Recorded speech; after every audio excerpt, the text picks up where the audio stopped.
right, hi everybody. My name is Alice Marwick. I am currently the Microsoft Visiting Professor at the Center for Information Technology Policy at Princeton. I'm normally an associate professor of communication here at UNC. Thanks everyone. This is a great turnout for joining us today on what I think is going to be an awesome discussion on elections, expression, and platforms, the 2024 US presidential race. And I'm delighted to be moderating this panel featuring three of my colleagues from the Center for Information Technology and Public Life here at UNC. These are all outstanding political communication scholars who I think are some of the foremost authorities on the interactions between emerging technologies and democracy. So we all are principal researchers at CITAP, the Center for Information Technology and Public Life, which is an interdisciplinary research center here at UNC, dedicated to scholarly and public-facing analysis of the relationship between technology and democracy. So well positioned to speak about this topic. Our original empirical research consistently upholds the values of multiracial, multi-ethnic, and pluralist democracy in the face of technology-enabled challenges. And you can learn more about us at citap.unc.edu. All right, so today I am joined by Daniel Kreiss, who is the Edgar Thomas Cato Distinguished Professor at the Hussman School of Journalism and Media and a founding principal researcher at CITAP. Deen Freelon, the Allan Randall Freelon Senior Professor of Communication at the University of Pennsylvania, a founding principal researcher and senior researcher at CITAP, and Shannon McGregor, Associate Professor at the Hussman School of Journalism and Media, and a principal researcher at CITAP. Please join me in welcoming our panel.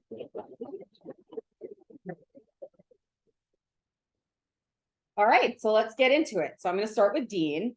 So there's a lot of speculation around how much social platforms like Facebook, TikTok, and X contribute to things like polarization or extremism.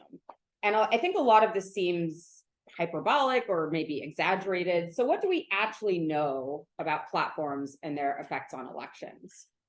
I see the mute button is here. Do I need to turn this off or what? We'll use the mic on.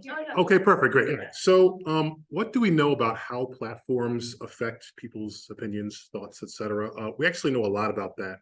And the answer is not a whole lot, because it turns out that most of you in this room, if you're undergrads, you're pretty much the last time, not the last time, but one of the last major times in your life that your political opinions are likely to change radically.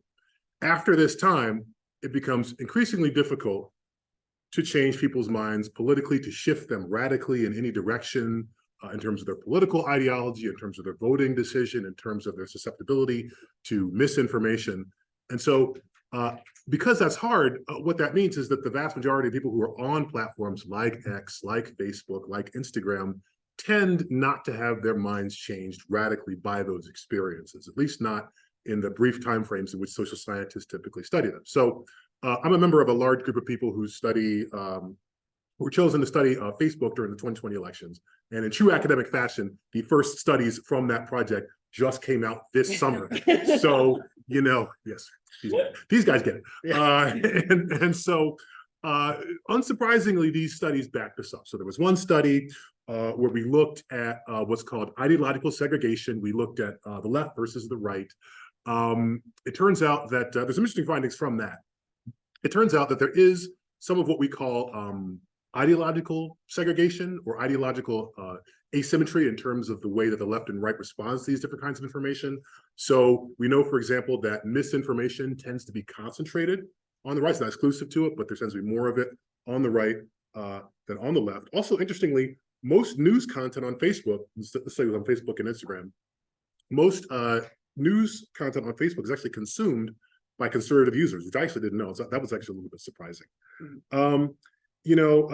There's also the fact that, generally most people like consuming content from sources that they are familiar with, that they agree with, and that actually limits the ability of media to change your mind because you're already consuming content from sources that you agree with. So it can sort of like maybe make you marginally more extreme, although the evidence for that isn't strong either, but it tends to hold you in place more so than radically change you from one direction to another. I'll just say a couple more things, and I don't want to dominate the conversation too much. There's also a lot we don't know. For example, when we talk about misinformation, we don't really know a whole lot about how people learn about and believe misinformation. Media almost certainly plays some role, but we don't know exactly yet the specific role that it plays, even conceptualize that fully. But based on what we do know, a lot of this information and a lot of this sort of the effect of convincing people to believe various pieces of misinformation probably comes from what we call elites. These are politicians, major political commentators, people on Fox News, MSNBC, and other major political channels, since a lot of times the misinformation originates among those individuals and then is transmitted through various channels to the end user. So I'll just stop there. It's a little bit about it. Yeah, that's super helpful. So I want to turn to Shannon to sort of explore a slightly different part of this puzzle, which is how do political campaigns use platforms as part of their election strategy? And so obviously they've been using platforms like Facebook for a while, but there's emerging platforms like TikTok that I would kind of presume that they're using as well. And are those significant yet? Like, what do we know about that? Yeah, I mean, so campaigns, political campaigns, people running for office are still using Facebook, right? And some of the more traditional platforms to do things like fundraise and build their email lists, right? And I think we're going to get to the differences between like paid content and organic content when we talk about policy a little bit as well, but they're using them for sort of both of those purposes. But when we think about some of the newer platforms like TikTok, they do have different policies as compared to some of the other platforms around paid political advertising, for example, especially if it's someone running for office, not around a particular like issue. But that doesn't mean candidates are not still on those platforms. They know this is a place where they can go to reach younger voters, especially younger voters who are not white. And so they're trying to reach these particular audiences there because that's new voters, not just in terms of age, but in terms of people who don't necessarily turn out as much. How are they using it? I'd say sometimes and often poorly. Like any platform, if you don't understand like what that platform's for and the types of communication that are popular and normal on it, then you're not going to use it well. So you have to like be a part of the TikTok culture to use TikTok to your advantage if you're running for office. But it's still going to be able to do things like get awareness for people and get out the vote, provide some like kind of behind the scenes for people who are already in office of what's going on. But I think one of the big open questions, I think, for this election coming up is what role is X/RIP Twitter going to play? Because it did used to play such a dominant role, especially in campaign politics, especially around elections. And the nature of that platform is really radically different than it was a couple of years ago. And it also seems to be pretty radically different from one month to the next month. So I think it's really still an open question about what sort of impact that's going to play in the 2024 election as we're coming up to it. So it sounds like, playing off of both you and Deen's answers, is that platforms aren't necessarily, like politicians aren't trying to harness platforms to change users' minds, but they're just trying to reach new voters. Is that more or less correct? Reach new voters and reach the voters that they know are already going to be with them to do things like get money, get out the vote, motivate people to, volunteer, spread the word, things like that.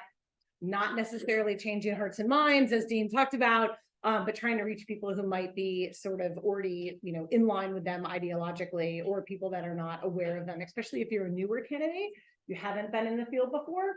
Social media platforms can be a really powerful tool for you to reach people because you don't have name recognition to end up on MSNBC or Fox, for example, yet. Yeah, I mean, think about how a primary works, right? So within a party, there's not going to be a whole lot of ideological movement in terms of convincing people to believe this way or that way. But if you're trying to jockey to be, to position yourself as like the most conservative person or the most liberal person, a lot of that involves factors that don't necessarily have to do with ideology. It has to do with personality. It has to do with your background story, the extent to which you seem competent and able to deliver on the promises that you've made in a field of people who are all trying to do the same thing. So there are lots of non-ideological factors here that don't really involve like changing minds one way or the other, but involve things like competency and backstory and a comparison between yourself and others who are jockeying for the same position.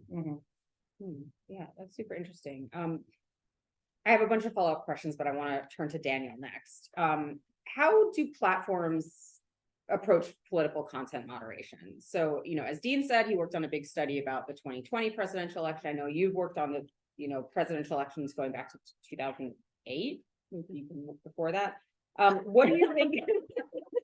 What do you remember whether you're I started in 04. So, yeah, still the 21st century. What are you thinking? What does this look like for 2024? Daniel's actually a year younger than me. I just found my lane very early. Well, so now we get to the darker side of the story, Yeah. right? So what Deen and Shannon have been talking about is normal politics, right? So the stuff that Republicans and Democrats and various parties do all over the world when they contest elections, like they seek to make identity and policy appeals to voters. They seek to mobilize enough people to beat the other side on election day. And in general, they sort of stay within a set of established political norms and make appeals to various people who might ideologically agree with them or might otherwise just sort of be open to being convinced that somebody running for office will represent them better than the other person, right? Where platforms get involved is to say, what about the extremes? What about when a candidate seeks to lie about the time, place, or manner of voting to actually suppress the other person's vote? What happens when candidates spend months laying the groundwork for their supporters that an election isn't going to be free, that it isn't going to be fair, that it's going to be stolen? What happens when a candidate loses an election and refuses to concede and tells their supporters to take to the streets or tells their supporters to rally to a particular cause? What happens when candidates claim that the other side represents an existential threat to their own supporters' qualities of lives and their livelihoods and their ability to win an election in the future? These generally are the extreme cases when platforms step in. They have a very wide latitude for expression, campaign expression, civic expression within normal politics, right? The stuff that we do on an everyday basis, the stuff that you see in debates, et cetera, where they have legislated in terms of setting policies of guardrails has been around protecting electoral accountability when it comes to suppressing the vote, preventing civic violence and civic unrest, and in some cases, mis and disinformation about voting. Here's the bigger story, 50,000-foot view, maybe we'll jump more into this. Heading into the 2016 election in the US, there's basically no rules. Basically no rules. The reality is platforms, et cetera, had sort of developed kind of on a case-by-case basis, really over their first decade of existence to sort of say, well, this kind of speech should be okay. This kind of speech is not all that okay. But we have very little ways of sort of finding out and checking it, unless it's egregious things like that have long sort of been prohibited on most major platforms, like hate speech, for instance, speech that denigrates certain people based on their characteristics, et cetera. That's pretty much the only rule that they kind of had laid down in advance heading into the 2016 election. 2016 happens, you see state-sponsored mis and disinformation. Dean Freelon wrote some of the foundational pieces on this, ways in which Russian assets, for instance, circulated information to target certain voters, also may have done so in alignment with various candidate strategies, things that advance certain state interests, et cetera. In the wake of the 2016 election, all the major platforms, at least in the US, start to create firmer guardrails. They do a few things. They launch ad transparency databases. So no longer can campaigns just buy ads and it goes into some dark web where nobody can actually see what the campaign's paid speech was. All of a sudden now it has to go up on a site that it's accessible to journalists and academic researchers and potentially regulators if we actually had effective regulation in the US, but we don't. Another thing they do is to actually require verification. So if you buy an ad, Facebook, for instance, says we have to know who's buying it. That was new after the 2016 election. All these things were put into place voluntarily. The other thing campaigns did in the run-up to 2020 was to say, we're going to create clear guidelines around what is intentionally going to mislead voters. So how to vote by mail, whether voting by mail is safe and secure, anything that kind of looks like voter suppression, for instance, or delegitimizing a vote. Various platforms took action against this across a variety of different ways. Sometimes they would mark it as false. Sometimes they would send you to another direction to find trusted information. Or sometimes they would actually take it down or prevent people from sharing it to check the spread of it, right? Then January 6th happens and you see a monumental shift in campaign in platform policies where they take down the former President Trump's accounts. across most platforms, certainly the big ones, Twitter, Facebook, Instagram, YouTube, et cetera, and basically say there's a threat of civil unrest, et cetera. Now, since that time, and then we can go into Q&A, you've seen a swing in the total opposite direction, where platforms are now easing a lot of those policies, and in my opinion, making democracy vulnerable again. So what we've seen since that time is on the basis of certain legal considerations. There's a lot of cases about platform content moderation making its way through the courts right now. Amanda, David, you guys can speak to that probably much better than I could.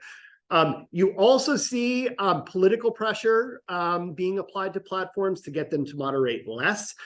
You see a lot of organizational and economic incentives. It just costs a lot of money to make these sorts of calls. You need people to moderate the content, et cetera. So that's easing up as well.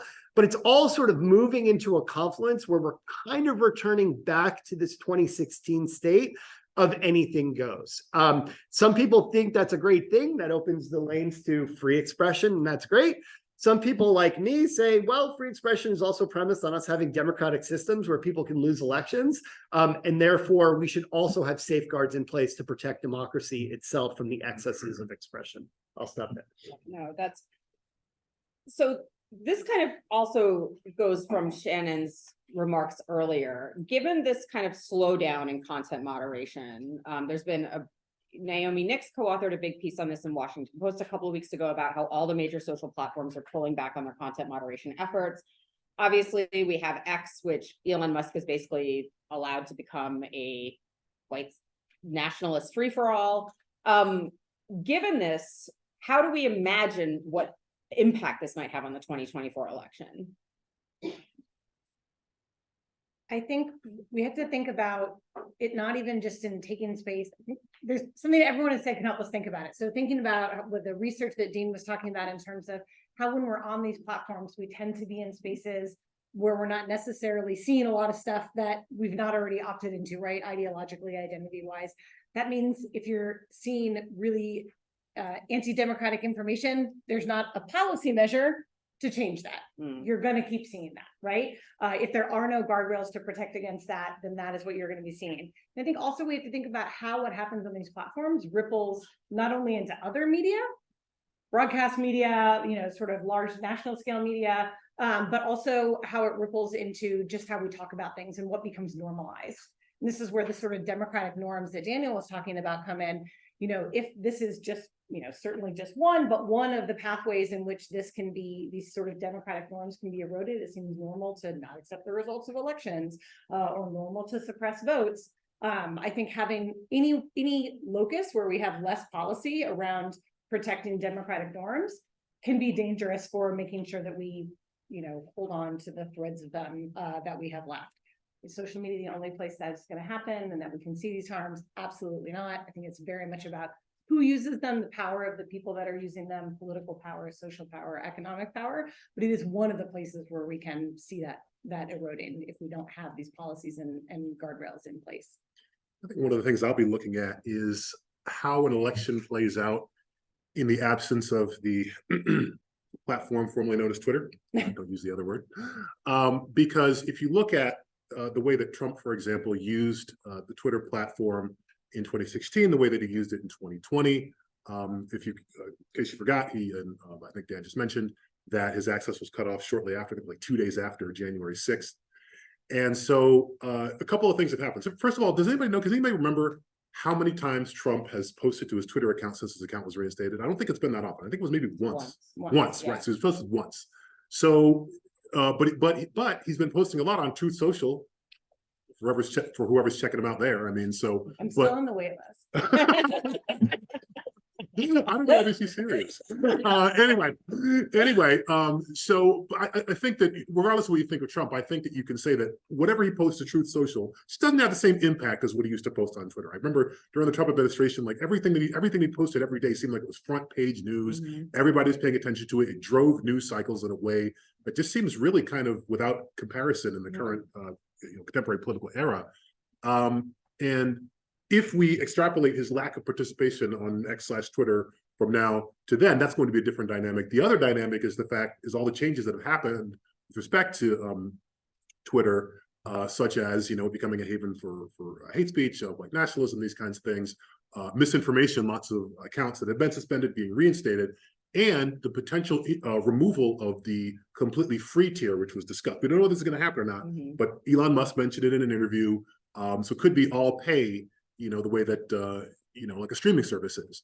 And that, I think, will be an interesting test. Lots of journalists and academics have had lots of opinions about how important Twitter really is. And I think if we keep going down this path, then we might get an answer to that question. And I just would add into quickly, I think one of the other changes that relates to this in terms of the importance of Twitter is how much more fractured the social media platform space is between 2020 and now. Not only is there Truth Social, but there's tons of other platforms that people are on, and none of them have captured the same sort of journalistic and political attention at sort of a mass scale like Twitter has. But in general, it's sort of much more fractured. That means not only, people are on different ones, we're seeing maybe less of the same thing, but more also that there's so many more platforms who have to contend with different policies and don't necessarily have the will and or the infrastructure to have any sort of coherence across them, like we saw, I think, in some of the previous elections, where there was not exactly the same, but some coherence across different platforms in terms of the policies they had that related to elections. I want to turn back to Daniel, because I know you've been working on a big comparative study, because we've been talking a lot about the US. We haven't really been talking about the entire global landscape, but obviously these social platforms are used by billions of people across the world. So what does the global landscape look like when it comes to some of these issues, whether it's political content moderation on social platforms or just their influence in elections in general? Yeah, so we sort of have an ongoing study. Just want to give a shout out to Lorcan Neal, who's one of our PhD students, who's compiling sort of platform policies in the realm of politics. The general answer is it's been really uneven and complicated in general. So historically, the way that this has worked is that the US and the EU has received generally the most attention from the major Western platforms. The reality is, right, large and influential user bases, places where these companies are based. And also the EU has shown a much bigger willingness to get involved in actually doing regulation around certain things. And therefore, that has meant that platforms have been more attuned to them in general. There's all sorts of ways that we know. We have very well documented cases now that platforms such as Facebook, for instance, have contributed to things like ethnic violence in various countries around the world, simply because Facebook just doesn't have language capacity often to be able to take down content that poses immediate threats to public life and public safety. And we've seen this pattern also in the context of elections. So, for instance, Facebook might have a policy that says something about, that says rules about trust and safety in the context of elections, but if they don't have language competency in order to flag things early on, then in countries like Kenya, for instance, you're going to see Facebook play a role in delegitimizing election.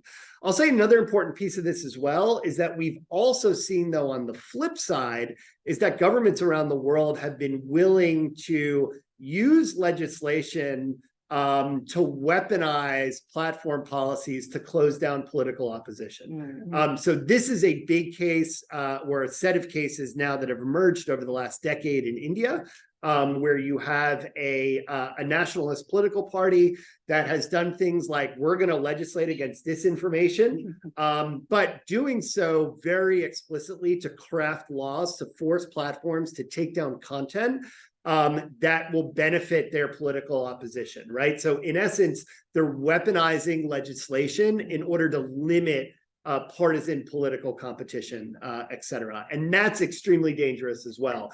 The last case that I'll point to is Brazil. So Brazil had January 8th, where the losing presidential candidate, Bolsonaro, in essence, refused to concede the results of an election, and his supporters stormed governmental buildings on January 8th. What was kind of extraordinary there is quite independent from the platforms. The country's, I'm forgetting the exact name of the country, but basically the country's version of their Supreme Court said this candidate poses a danger to democracy and barred Bolsonaro from actually running again for about a decade, I think 8 years to a decade or something like that. A very strong sort of check in this context to say some candidates pose such a danger to democracy that in essence, what we're going to do is make sure that they're not going to be put in office again where they can do something similar. So it's really like, it's a very complicated view. In some cases, platforms are actually like facilitating expression that promotes democratic competition. In other times, they can be weaponized in various ways, and there might be other stakeholders who can step in to help protect free and fair elections. So turning to the First Amendment, which after all is the focus of today, the Biden administration and a lot of government agencies conducted a lot of sort of public-private partnerships where organizations like the Census Bureau would work with platforms like Facebook to try to remove census-related disinformation on the platform. And lately, they did a lot of stuff around COVID too, right? Like, let's try to decrease COVID disinformation on Instagram, for example. And lately, there's been a lot of challenges to these types of efforts, saying that it's tantamount to government censorship and that it sort of violates the First Amendment. Do you think this is a form of censorship? And what is the role of something like the current presidential administration in regulating platform content? I could take a step. Yeah, I mean, I can too. I was looking at Deen if you want to. Go ahead, Daniel. So I'll say briefly, I mean, some of the, and again, this is like a lot of legal scholars in the room, there's a bunch of stuff that has come out in discovering in various sort of some of the court cases making their way through. I mean, some of the things that have been publicly reported where members of the Biden administration have done things like threats to platform companies seems to me at least a very clear, basically like we're going to lean on platform companies to do what the First Amendment would not allow us to do, jawboning, right? And to me, that's like clearly out of bounds. And I think very much should concern us. And think if you disagree with that, right? Like imagine someone on the opposite political party doing something similar and pressuring Facebook to take down content. It's my view that platforms themselves as entities have multiple stakeholders. And therefore, I think they should go far further in creating the sorts of public spheres and spaces for expression that they want that best fit those multiple stakeholders. That would go far beyond the First Amendment. That's currently the case. Like platforms legislate far more speech than legally would be permissible under the First Amendment if the government was doing it. And that's a great thing, right? I've got a 13-year-old kid who has a bunch of social media accounts now, right? He's still my heart.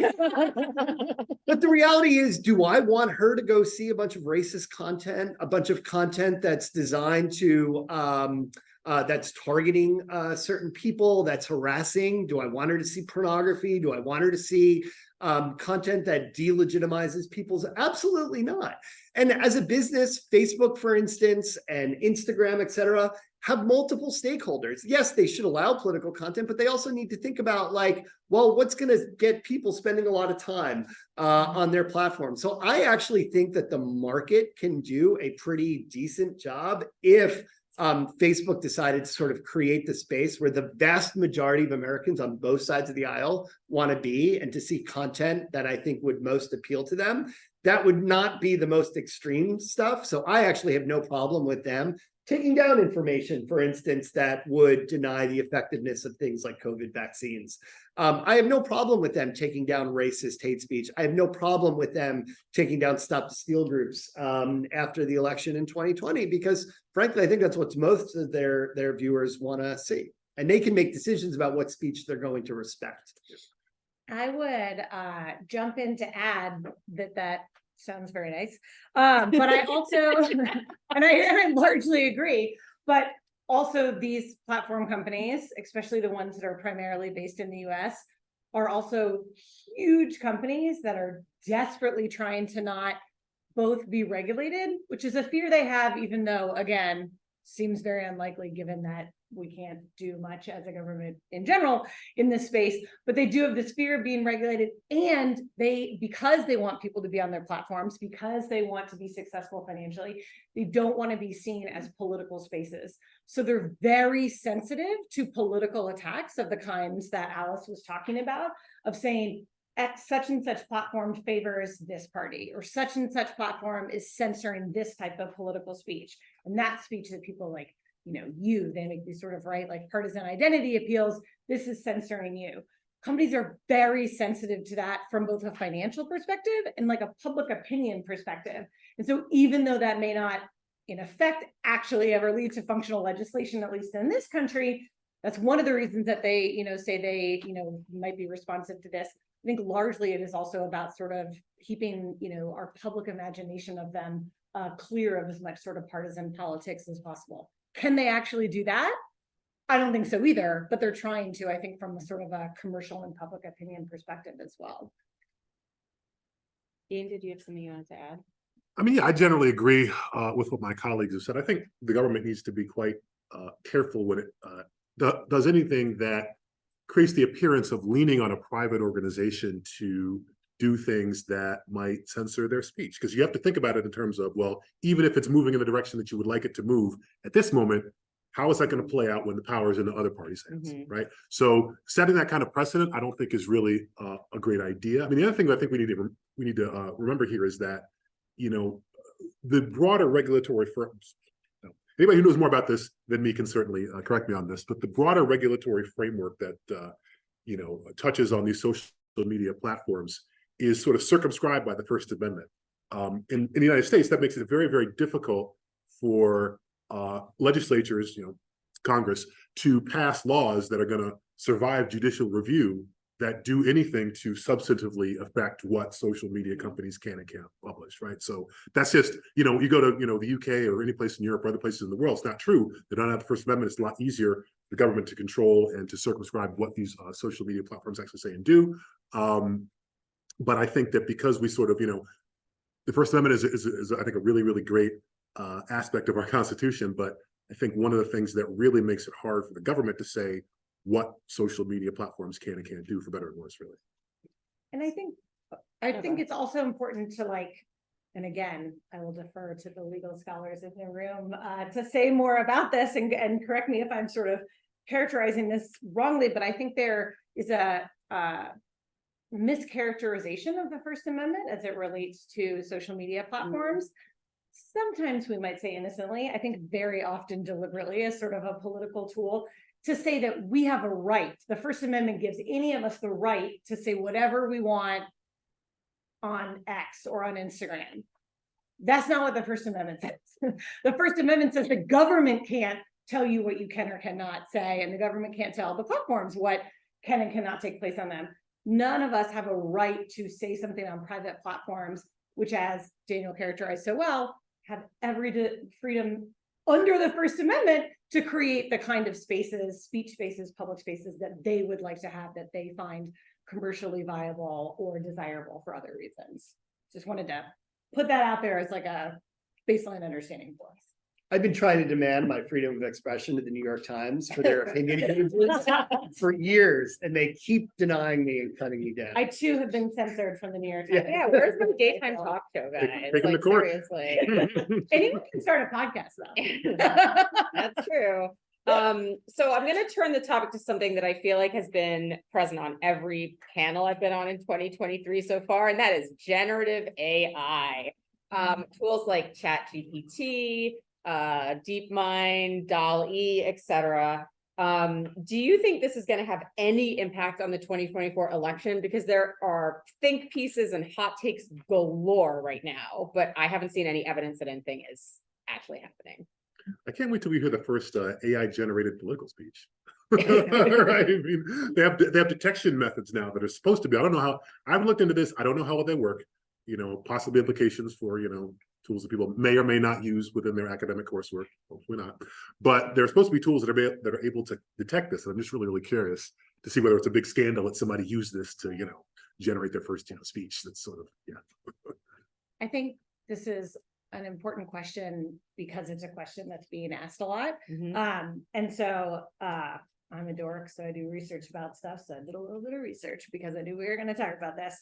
So a recent poll of US Americans, adults, found that nearly 50% of people think that AI generated mis or disinformation will impact the 2024 election. And 1/3 of people, again, adults in the US, say that they're less trusting. They think they'll be less trusting of the results of the 2024 election because of generative AI. What? That doesn't even make sense. I know, but it's because this is all we're talking about, right? This is a pattern that plays out again and again and again with technologies and media. Alice can certainly speak much more to this, which is where we have this sort of like moral panic, right, around some new media and technology. This is going to ruin everything. And it usually doesn't. Sometimes it makes things better. Sometimes it makes things worse. It ends up sort of a wash. It depends on who uses it. But because the focus right now is on generative AI, what it is impacting, what we can say for sure, is it's impacting what people are thinking about what AI is going to do. And so I think we can see how it is already undermining some of our faith in things, even though we don't have any evidence at a large scale to say that AI generated, political speeches or videos are going to be, massively accepted by the public and going to change the outcome of the election. But if people are worried about that, that undermines our faith in some of these things. And I think that's the greatest impact that we can see that it's going to have in 2024. So since you all has like outed me as doing this forever, let me just say, like, a lot of the discourse around this looks like when people talked about how phones were going to revolutionize elections, Google Glass was going to revolutionize elections. If you really want to understand like the role of a new technology and a technology like generative AI in shaping politics, just look to the mundane, right? So like, what are we already organized to do as campaigns, and what can we do better or more efficiently using AI? This is where you're going to see it. It's going to help campaigns produce content more efficiently. I love generative AI. I use it all the time. I use it for searches. If you use Gmail, right? Like it's 100% suggesting ways to finish your emails, right? It's a creative tool. You can use it in all sorts of ways. It's the mundane stuff. It's going to help campaigns produce content. It's going to help them do research. It might give people ideas for ways that they can do things. It might help them with images, etc. The use cases here to like disinformation, the dark arts of campaigning, which often gets referred to, are going to be like very scandalous, very big, and everyone's going to be looking for them constantly as well as worrying about them. My guess is they're going to be like the deep fakes, which never quite materialize, is that the fear over disinformation is going to be worse than its actual bite. I'll say too, I think if you were to like look for like where it might matter, though on the edges in important ways, things like inaccurate search. One of our colleagues, Francesca Tripodi, and we have a team that just proposed a grant to start looking into this. We already know, even like I run a campaigns class here. If you're interested in politics, come find me. But like one thing I noticed is like the district that we chose for students to run a campaign simulation has woefully out of date information suggested by Google's AI tool, in part because it's trained on language models that were produced a few years ago. Another area you might see is in spam. So we're already kind of awash in spam comments. Think about your consumer experience on Amazon, for instance. It will enable spammers, political spammers, in essence, to produce a lot more things at scale, and potentially like drown out legitimate voices, et cetera. But my guess is like we will evolve systems and institutions that look to mitigate those sorts of things in the long run. All right, we're at 4:10, so I want to give people the chance to ask questions. So I want to open up to questions from the audience. All right. Yeah. Hi. I'll start with Deen, but when you said people tend to believe what they already believe when they see something on social media.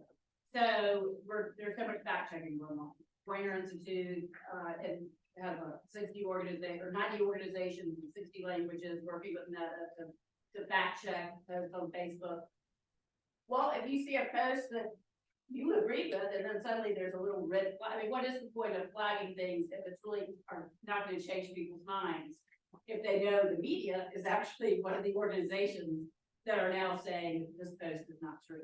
So what's the benefit of fact checking? Are people going to believe fact checking? Yeah, fact checking is interesting. It has a number of assumptions built into it. One of which is that you actually care. One, that you actually care about what is true, and secondly, that you're willing to embrace truths that go against some of your intellectual and ideological priors. And some people are just not willing to do that. Right. So in other words, like this is the whole Trump thing, muddying the waters with the definition of fake news, moving away from something that intentionally, I would say, from something that is factually not true to something that is inconvenient for my particular political side. And I think there's a disturbing number of Americans who have like conflated those to such an extent that any sort of threatening facts are seen as not true, ipso facto, right? And so I think that really for fact checking to work, you have to be willing to accept that the fact check might, cause some problems for your own particular point of view. And I think that people who think that are probably fine with it and are probably willing to believe and trust the media, even when it sort of points in a direction that's kind of inconvenient for them. And people who aren't willing to do that simply dismiss fact checking as a liberal plot or a plot of the other side. There's so much hope. Fact checking is going to change. I mean, that's going to. You just said if there's things like could be flagged in Kenya that this is false information, but because it's not their language, it can't be flagged. But if things can be flagged around the world, is that really not going to solve things? Right. So I think people need, to some extent, I think that a lot of this depends on an educational system that instills in people the belief that fact checking is a good thing, that understanding the truth is a good thing, that sometimes truth goes your way, sometimes it doesn't. We don't really have such an educational system at the K-12 level. I mean, we're trying to do some of that here, but by the time people get to the point where they actually are perceiving fact checking and understanding it and looking for it, seeing it in the wild, they have to have that understanding that it actually is valuable. And if they don't, then it's just like water rolling off the wall. I mean, it's kind of. Can I add something to this? Oh, yeah, Sure. me too. Yeah. So Go first. there's this idea that if people just had the right facts in their heads, we'd all be reasonable. We'd all see the world in the same way. But I think all the fact checking in the world doesn't take away the fundamental level of politics, which is it's about power and it's about interest. And I think facts are downstream of that, right? So when you think about some of these cases, like where do you see mis and disinformation? There are places that are riven by deep political conflicts. Who has power, right? Who's wielding power, and who are those people in power going to represent? And at the end of the day, that's what politics is about. And I think the more we sort of have this idea that and a very much sort of, I would say, a liberal Democratic, as in Democratic Party idea to oh, Trump won in 2016 because lots of people weren't confused. I mean, everyone knew what Trump was running on. He was very clear and express about who he was saying, I'm going to wield power for these sorts of groups in society and not for these groups in society. It's a very clear and consistent story. I think most people are able to discern the interests of their identity groups, their racial groups, and that's ultimately what we're talking about here. I think, fact checks are fine, but they don't solve political problems. And at the end of the day, politics is about the distribution of power in societies. I would just add briefly that I totally agree. It's all downstream of that. And it's sort of should we do fact checks? Should we, make sure there is correct information out there? Yes, we should do it. But is that going to solve the problems? No, right? It's like bringing a spork to a joust. That's not going to work, right? If that's all you have, That might be your best metaphor ever. I'll never be able to get that out of my head. Thank This you. knight, Game of Thrones knight holding a spork. I love it. a compostable one, especially. I love it. Yes. Plastic straw. Another, yeah. Hi, you briefly mentioned that Twitter is not as powerful as it was a couple of years back. What platforms do you think will be center stage in the coming elections? Do you have a synopsis? Do you have an idea what platforms people will be using? Good question. Hey, remember that time for 2 weeks in July when Threads was the thing? Everybody thought Threads was going to be the next. No. and then they sort of went back to Twitter and other things. it's really hard for academics or anyone for that matter to predict the future. And I mean, I think really when people ask me this question, I look to the history of social media and the trajectory of platforms like Facebook, like Twitter, like Instagram when they were young, right? So, or even TikTok, which sort of comes on to the US scene in 2018, I believe. It takes a couple years to ramp up. And I kind of feel like there's not really enough time. I could be wrong about this, but I think there's really not really enough time for any of the new entrants like Blue Sky or like Mastodon or like some of the other ones to really get to that level of national prominence that it would need to affect the 2024 elections in a significant way. Maybe 2028, but you know, I feel like there's just not quite enough time if you look at the history of how these platforms typically evolve for a new entrant to really get the attention that it would need to do that, to affect that in a substantial way. And I don't know if we ever will again, right? Like, I mean, I think the way that we've seen sort of the nature of social media platforms fracture and become sort of more specialized around different groups and then, you know, for different types of people and different problems or whatever. I'm not sure that we're going to have that moment again of like a sort of mass social media, especially one that, you know, in the case of Twitter was taken up, you know, it was not important because most of us were on it, right? It was, I think the highest was ever like 23% of the US public. It played this outsized role because journalists were very much on it. Politicians were very much on it. And so then what happened there had a much greater importance, right? And so I'm not sure that we'll see another platform that takes that same place. I'm not sure if we should, even though like I really personally just like miss old Twitter. Like I loved it, even for all the bad stuff back in the day. I don't know if we will see another platform take that shape, and I don't know that we should desire that necessarily, despite all the problems with the fractured sort of nature of it also. I know as the moderator, I'm not supposed to be answering questions. No. I think you should. Yeah. But I just saw a presentation on disinformation on WhatsApp in India. And when you get out of the United States, WhatsApp, which is a group chat app, is humongous for political disinformation in places like India, Brazil. And I think in the US, a lot of political discourse goes on in group chats. And we have no visibility to that. Academics never will be able to see that, right? So I think there's understudied platforms that people use for other things, right? That maybe some of this discussion is going on, but they're not going to be centralized. They're not going to be transparent in the same way that public Twitter accounts were. All right, another question. Yes. I'm curious if you could also touch a little bit on the fact that cable is starting to go away and people might not necessarily be watching their Fox News, their MSNBC, their more moderate channels. And also now Twitter is not going to be, you know, around as much. Where are people really going to turn to for information? I mean, the sad fact is that most people are not turning to that information anyway. Most people are not paying attention to politics all the time and they're not getting news. Doesn't mean that we might not desire them to, right? But like most people are not. If you are watching news, if you're listening to news or reading news every day, awesome, kudos, but like you are weird in terms of like compared to like the general public, right? So I think that's part of it. But I also think that we're seeing, again, like people are watching some of this stuff asynchronously, right? They're watching things like Newsmax or OANN, whether it's going to be on maybe on a streaming service or on YouTube.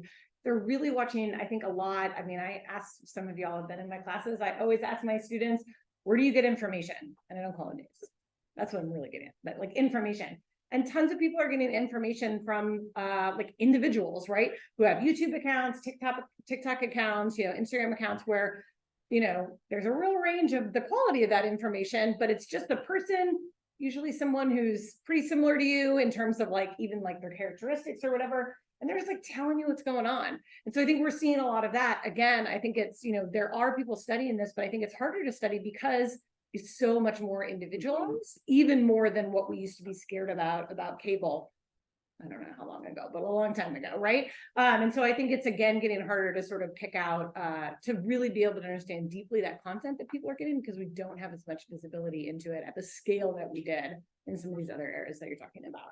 Yeah, a couple reactions. First of all, yes, it is true that very few people pay attention to politics. That changes to some extent during election years, right? So that's when elections and or politics, politicians, legislation, all those kinds of things tend to rise to their highest apex of salience. And so that's when people tend to pay attention. But I think, you know, certainly over the past decade, what we've seen is that we have a lot of intermediaries, right? So people who don't primarily produce news and political content, but that are clued into those who do. So even if a majority of people aren't watching news, these intermediaries are, and then they just comment on it. What's great about that is it's very cheap, and it's also quite lucrative if you can do it well.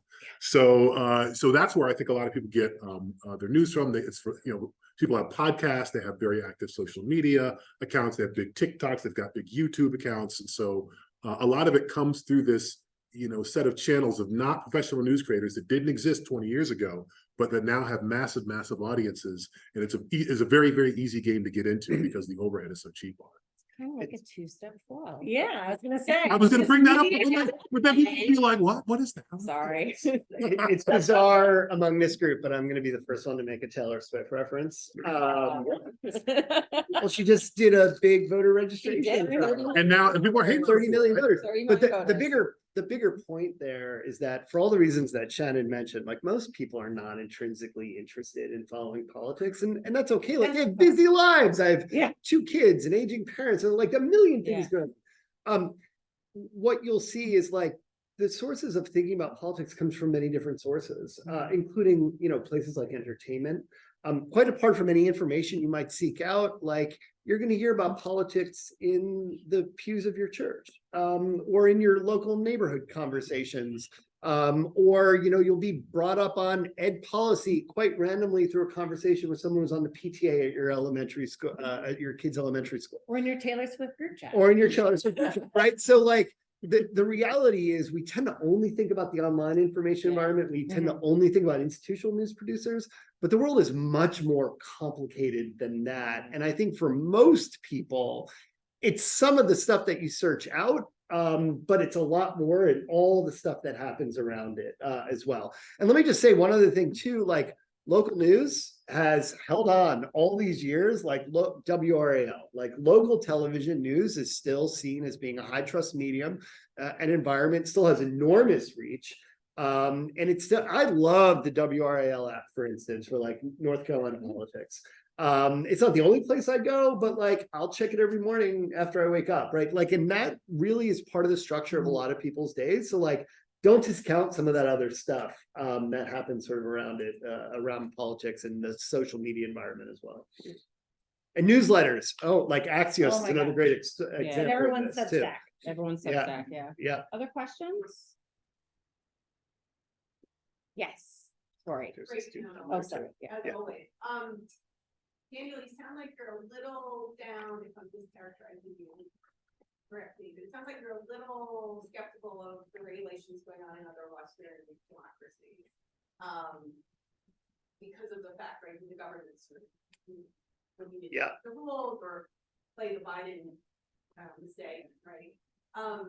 Is there anything good going on there that you've seen? I know you were this summer. Like, what are you seeing overseas that like could potentially transfer to a regulatory environment? Yeah, wonderful. And I sort of realized I did not say that earlier when I made my comment. So let me point to a few things, particularly that the EU has done well.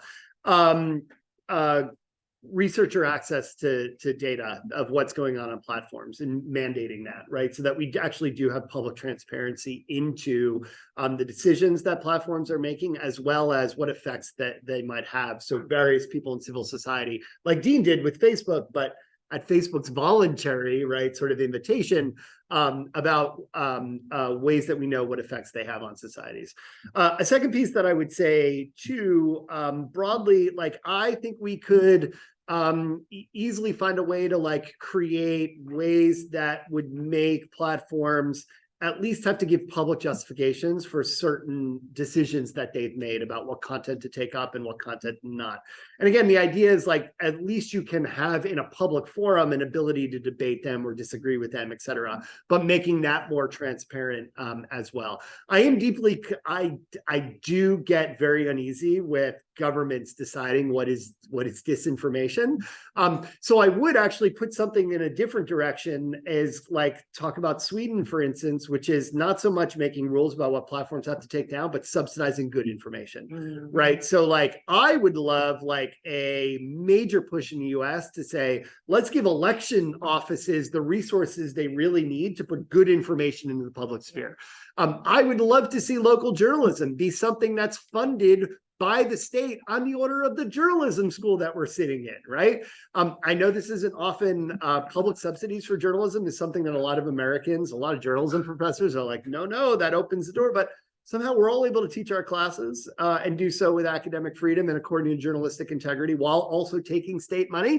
I think we can do more stuff to subsidize good governmental information that helps the public make more informed decisions and learn more about their lives than we do. But many other countries around the world do much better than we do. I just want to say in response to that, people should remember that there is a great hunger in this country and in many others for disinformation. It's a market and it is booming. And so while I agree with what Daniel just said, I think it's really a both and approach that we need to be taking, because leaving that alone and ignoring it and acting like it's not a problem really just allows it to flourish and sort of allows people to continue making money off of this. And I think that's part of it's the thing I always tell people is, creating disinformation is both easier and more profitable than creating actual news. And I think that's a fundamental market aspect of the way that it operates. And I think that any sort of solution to this has to take that into account. All right, I think we have time for one last question. Yes, in the back. Yeah, you talked about earlier how politicians are using social media sort of effectively and they're not really using their culture. How do you think that's going to change as younger people begin to run for public office? Please, young people, run for public office. We can have better TikTok. Right? I think, we are going to see, I can't see you and that makes me, okay, now I can see. I think that as we have younger people running for office, even if they're not getting elected, we have seen them be much more effective, right? At being able to use some of these platforms differently. We're seeing this on TikTok now, but this was the same with like Instagram 8 years ago and Facebook before that, right? When those were like not just platforms for like your weird uncle and your grandparents. And so I think we will see that, but I also wonder like, I don't know, sometimes there can be this sort of like, I hate to use this word, so I'm not going to use it because Malcolm Gladwell. So not a tipping point, but like there can be a moment where then it becomes a platform can be, especially in particular spheres, so professionalized or you know what I mean, like dominated by people who are doing it professionally, that it doesn't have that like fun authenticity that it had at one time.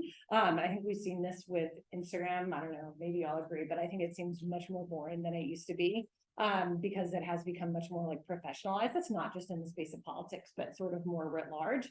And so I think there's sort of this balance that is not up to any one person, but is sort of to be contended with. But I think, one of the things that political campaigns have been using TikTok for, not only just their own organic content, but also, issue or advocacy related campaigns. So like to try and get out the vote among, different types of constituencies or, especially around younger people is, using what TikTok is good for, which is like find the people who already have a big following. And if they also think, I don't know, the people who follow them should vote, ask them, to do some sort of SponCon around that. And that is allowed through TikTok's regulation because it's not for a specific candidate. It can be for larger mobilization sort of efforts. So it was like a windy answer to your question. All right, we're out of time. I want to thank our panelists and the Center for Media Law and Policy for inviting us today, and also Felicity Gancedo for helping set up for the event and making this beautiful graphic. So thanks everybody for coming.